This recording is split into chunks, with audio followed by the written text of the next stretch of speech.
we've got our others in use, so we'll cross our fingers that this one works.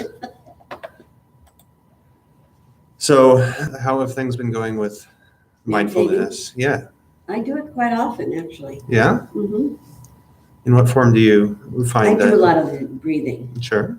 If I'm feeling stressed, I do a lot of the breathing. Sure. And then, when you're doing the deep breathing, that just kind of leads in naturally to meditating. Mm-hmm. Excellent. It does work. Yeah. It does work, especially the breathing. Mm-hmm. But I kind of knew that before this class, too. Yeah. The breathing always worked. I think a lot of people know about the breathing. Mm-hmm. It helps with the constant practice so that it's kind of fresh in your mind, I think. Because if I'm not actively practicing, it just kind of slips my mind. Oh, yeah, exactly. And I'm more intuitive about thoughts that come in that are stressors. Mm-hmm. And I'm figuring out, bye-bye. Yeah. Go away. Put them on the shelf. So we've been talking a lot about positive and negative thoughts. So you've noticed that you've had more understanding of positive and negative thoughts as they come in? I'm more, I'm watching out. Yeah. Sometimes that negative, if you get into a negative thought, it's like a hamster on a wheel. Yes, exactly. And around you go, where you get nowhere. Yes, the rumination that is so easy to get stuck in. And some people don't have that problem, and some do. It just depends on your personality. I think it depends too on brain chemistry as well. There's different chemicals that can help that. And I notice my daughters are kind of like that too. Yeah. So it's probably hereditary. And a lot of it, again, since we talked about the evolution into that, I think a lot of it can come down to genetics as well. Oh, I think so. Being programmed to have those thoughts more or less. And in the past, they served us well. That's why we survived. Probably, but now they don't so much. They just stress you out. So, and aging, you don't need it. Yes. You really don't need it.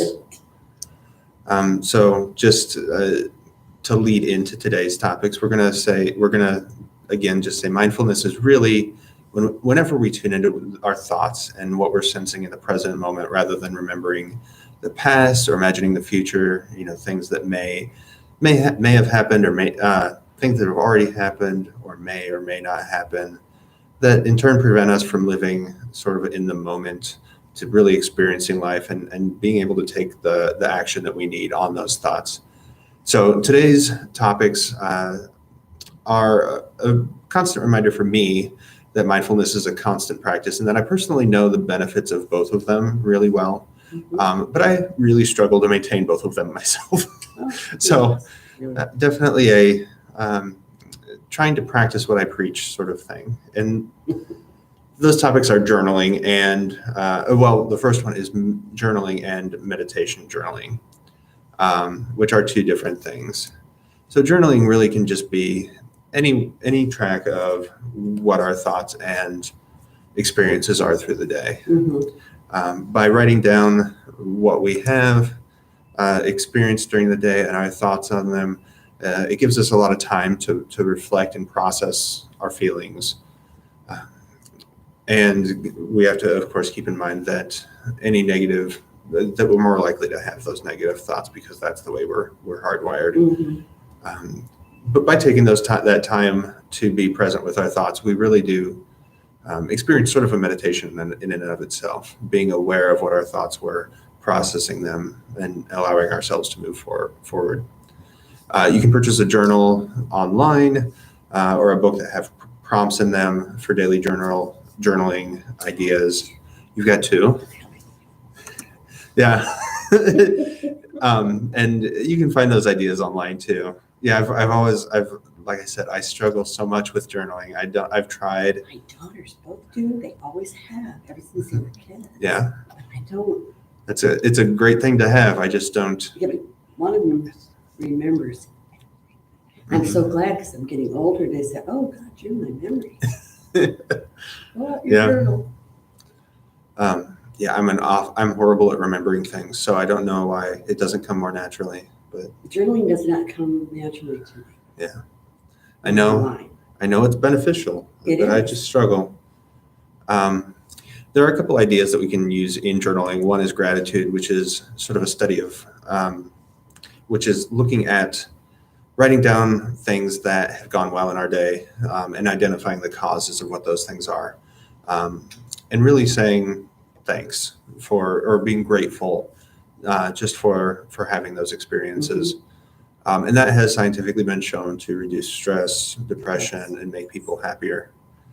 We can also practice affirmations, which are basically mental statements, or you can say them verbally, that are used to challenge negative and unhelpful thoughts.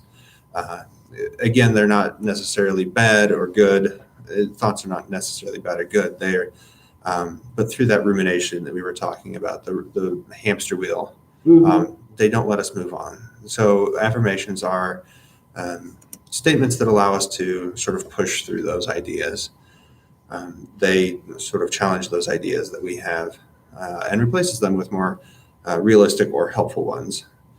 Um, a lot of people practice these in the morning. They look in the mirror and they uh, tell themselves these affirmations. I think um, I may be dating myself.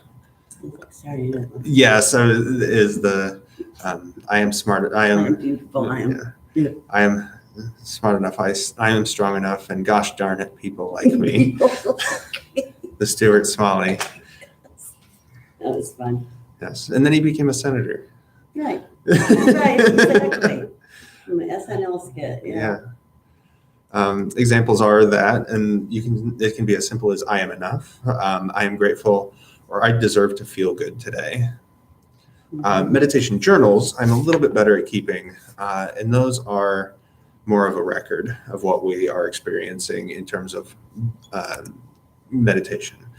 Again, there's no rule about what we really keep in them, but it's just a record of what we have, what we've done, what practices we've gone through, what forms of meditation we've practiced, how long we practiced, and even what thoughts have come in through those meditation practices.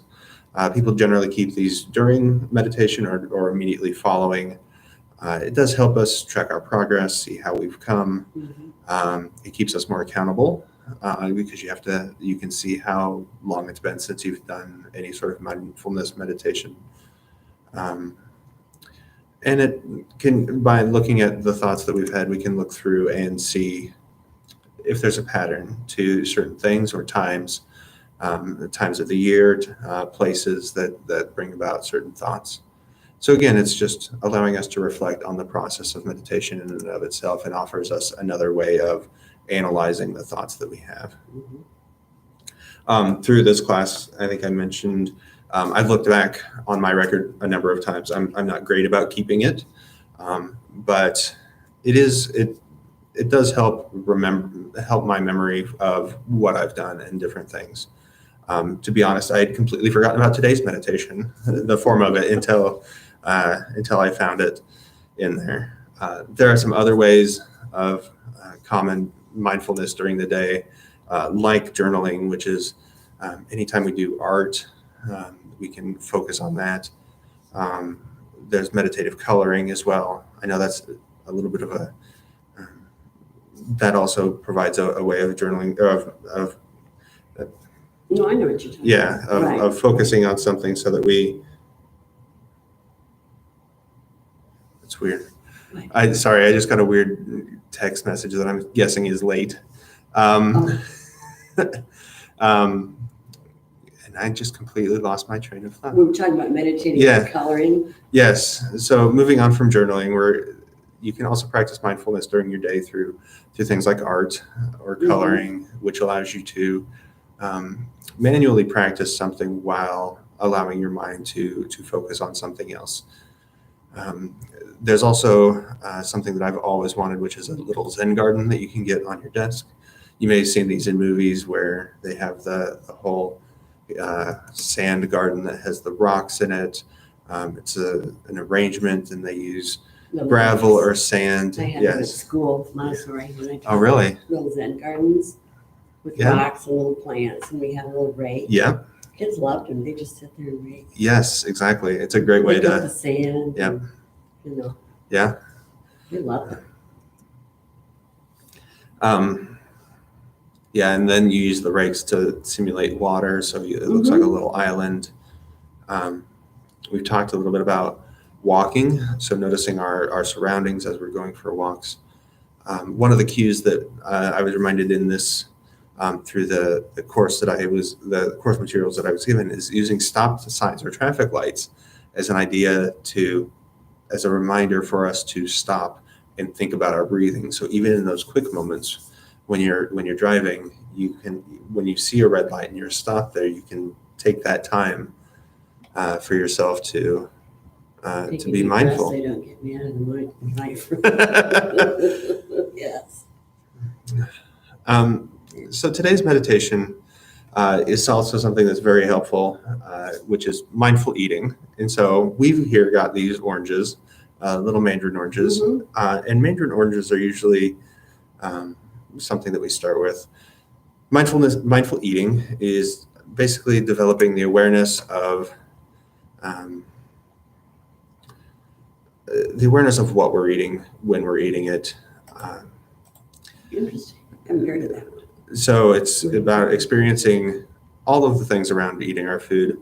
The benefits is that it removes things like mindless eating, which is something, again, that I struggle with. I've been one who will put on a video or something like that and just eat dinner without paying attention to what I'm actually eating. You know, you go through the process of making an entire meal and then you don't actually take the time to think about or enjoy what you've made. You just shovel it.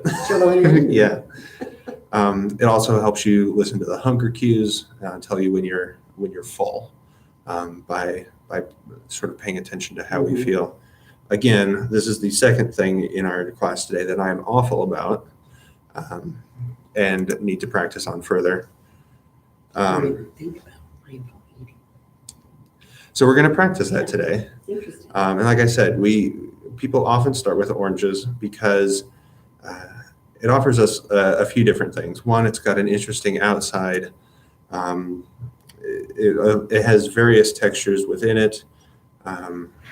It's got various verbal. It doesn't usually talk to us, hopefully. Visible differences. And then once we open it all, it also offers us a number of other different triggers. But this can really happen with any fruit that we're experiencing. But this is usually a good starter. So with that, we're going to begin our meditation pretty much the same way that we normally do. So, got my cues set up. Okay, so we're going to close our eyes. Yeah, we're going to close our eyes and feel how our body feels today. Are there any areas that can be lightened?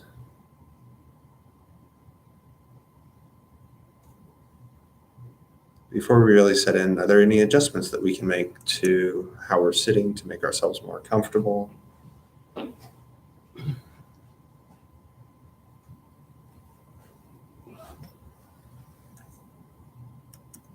Let's see if we can, with each breath out, lighten our shoulders.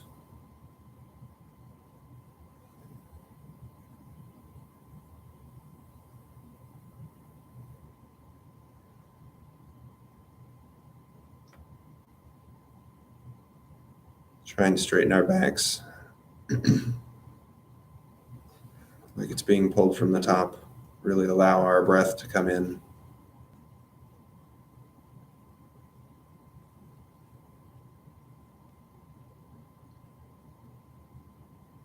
And lighten the areas around our eyes and forehead.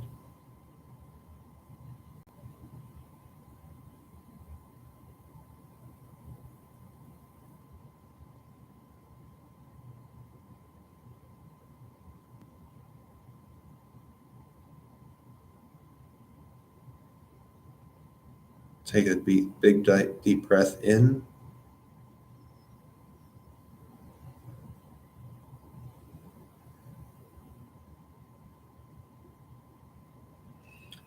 In another.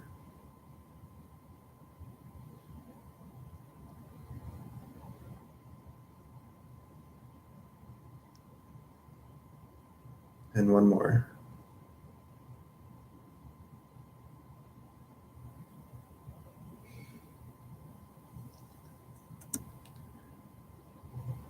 So we're going to start today by actually opening our eyes and taking our orange and really taking a good close look at it, something that we may not do very often. Notice the look of the outside, the color, the shape.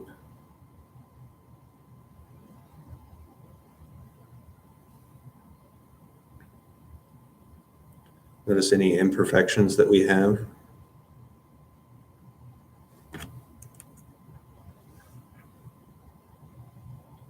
Any changes in color on the surface, or any changes in texture.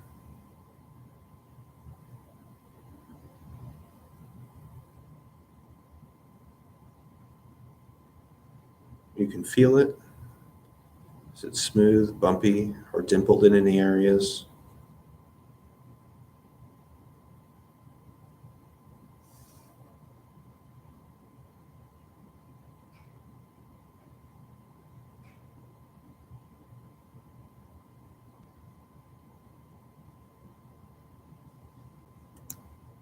And of course, before we start, let's take a second to smell it.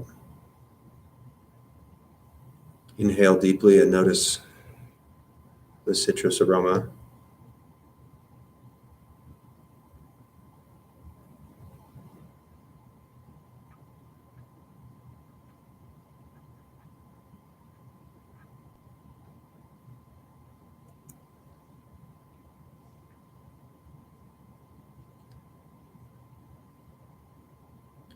And we're going to slowly start to peel the orange, paying attention to the sounds, as well as the feel of the peel in orange as we peel it. One of the first things we can notice with this is the immediate strong smell that hits us as we open it.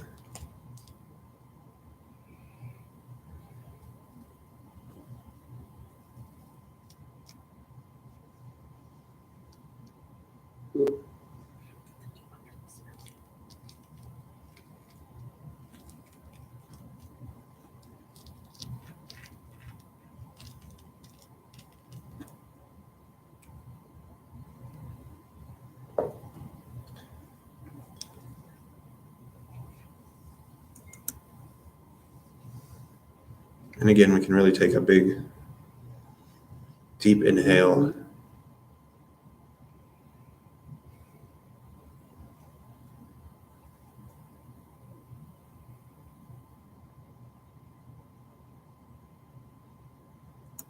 As we separate the orange, we're going to notice how this feels different than the outside. Much less firm, much smoother. We can actually pay attention and look at different pockets of juice that each orange has.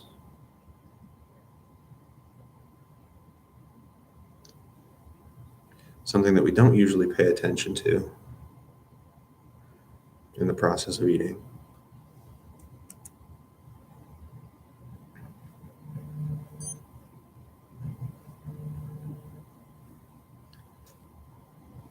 Then we're going to put the slice in our mouth, but not bite in quite yet. We're going to notice the weight, as well as how it feels among our teeth and inside our cheek.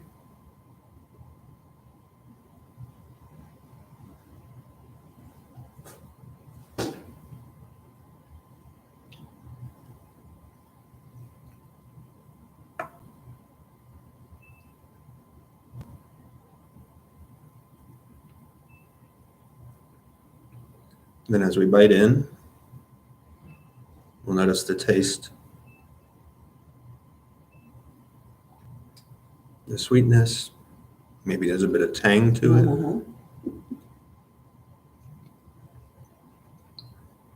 And we'll engage all of our senses. Listen to the sound that the chewing makes in our ears.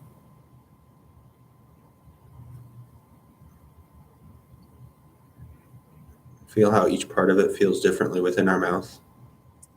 The pressure between your teeth.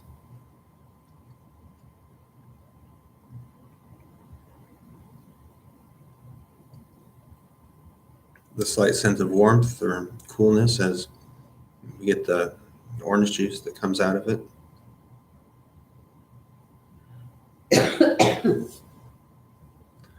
Then we're going to take a little bit of time to actually express the gratitude as we eat the orange, imagining the process from it starting as a seed, growing into a tree, being picked, traveling all the way to us. I think up in the grocery store and being available just as easily for us to buy and purchase. And being thankful that we get to experience an orange. They used to be very rare, something that was given out at, I think, just at Christmas. Mm-hmm.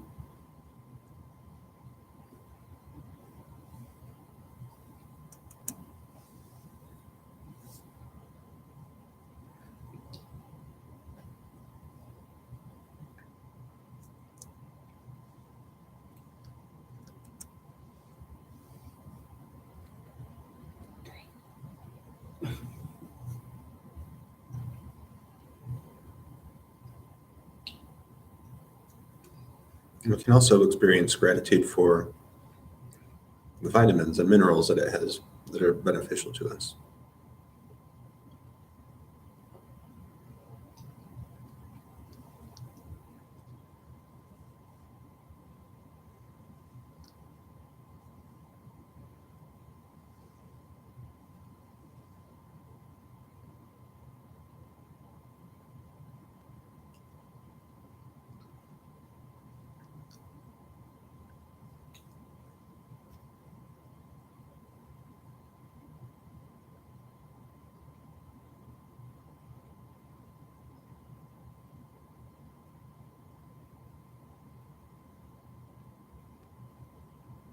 And once we're done, we can come back to, again, focusing on our breaths.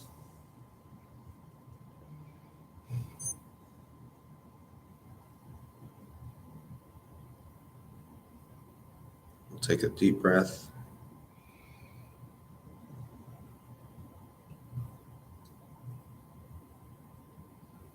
And another.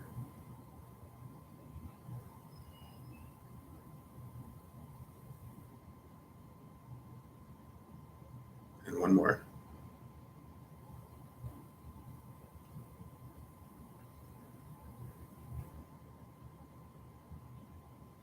And then as we finish, we can gradually open our eyes as we see fit, as we feel ready.